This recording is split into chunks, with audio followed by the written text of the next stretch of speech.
হচ্ছে জীবন যৌবন সব শেষ। মায়া কাটাবো কেমন করে? মায়া এই শব্দটা বড় খারাপ, আবার এই শব্দটা অনেক ভালো। এটা দুটো সাইড আছে।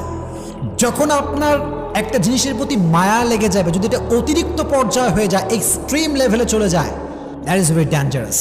কারণ মায়াটা মানুষকে তিলে তিলে তিলে শেষ করে দেয় মানুষের জীবনটাকে। তাই মায়ার অনেকগুলো ক্যাটাগরি আছে। এক একজনের মায়া এক এক জিনিসের প্রতি।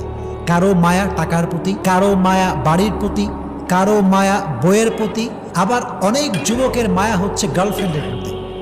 আছে না নাই? এক একজনের মায়ার সোর্সটা এক এক রকম। অনেক যুবক আমারে মেসেজ দেয় যে হুজুর, হুজুর কি যে কষ্ট জীবনে, একজন মেয়েরে ভালোবাসছিলাম হুজুর, হাতে আমারে বাদ দিয়ে আরেকজন বিয়ে করে ফেলছে, জীবনে কষ্টের শেষ নাই। তো ওই যে মায়াটা লেগে যায়, এই মায়াটা ওভারকাম করতে পারে না। দ্যাটস ওয়াই দেখবেন আপনি